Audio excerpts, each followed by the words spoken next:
ជាបំណងប្រាថ្នាតែមួយគត់ដែលខ្ញុំគ្រាន់តែចង់ឲ្យលោកប៉ា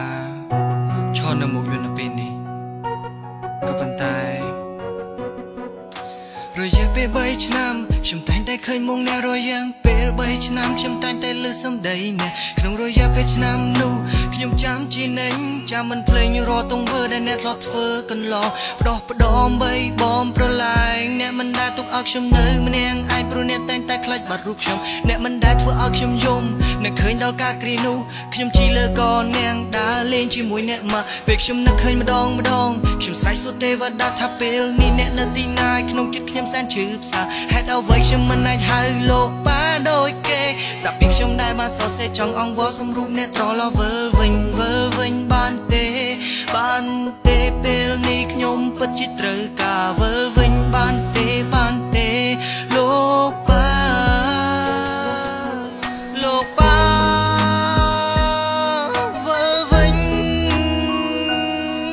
លោកប៉ាវិលវិញលោកប៉ាវិលវិញលោកប៉ា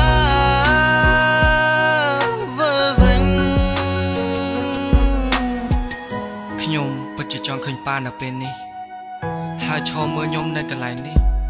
ជាទឹកភ្នែកដែលបានហូរស្រក់បន្សល់ខ្លាចជាពាក្យពេចន៍កំណាពាក្យពេចន៍ដែលបានហោះហើរវាហៅបីដូចជាចាបវាដោយទៅតាមវាយោសមុទ្រសង្ឃឹមតែថ្ងៃណាមួយរូបខ្ញុំនឹងបានជួបលោកឪពុកហើយសង្ឃឹមថារូបអ្នកនឹងហ៊ានប្រឈមមុខទទួលស្គាល់នៅការពិតហើយចេះគិតពិចារណាសុភមង្គលនៅលើវាលវត្តទៅសង្សារទឹកចេះគិតថាខ្លួនជាឪពុកទឹកចេះគិតថាខ្លួនជាមេបាទឹកចេះគិតថាខ្លួនមានគ្រួសារទឹកចេះគិតថាខ្លួនមានបុត្រាទឹកចេះធ្វើចិត្តឲ្យខ្លាំងតតាំងកុំចាញ់កុំញ៉ាំកំសាជឿនជើងមកជួបកូនប្រុសម្នាក់នេះបន្ទោះបីជាអ្នកខំប៉ុណ្ណាមានក្មេងប្រមាណអ្នករស់គ្មានឪពុកមានក្មេងប្រមាណអ្នកកាត់ទុកដូចជារូបខ្ញុំស្រែកយំក៏ទៅចង់ឃើញរូបអ្នកនឹងនិយាយប្រាប់រូបអ្នកថាលោកប៉ាវិលវិញបានទេលោកប៉ាវិលវិញលោកប៉ាវិលវិញលោកប៉ាវិលវិញលោកប៉ាវិលវិញ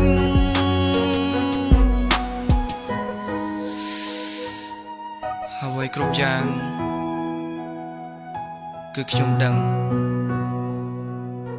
អ្វីទាំងអស់នេះគឺខ្ញុំធ្វើដើម្បីអ្នកក៏ប៉ុន្តែពេលវេលាទាំងនោះគឺវាមិនអាចត្រឡប់ឡើយជីវិតពិតនៃខ្ញុំ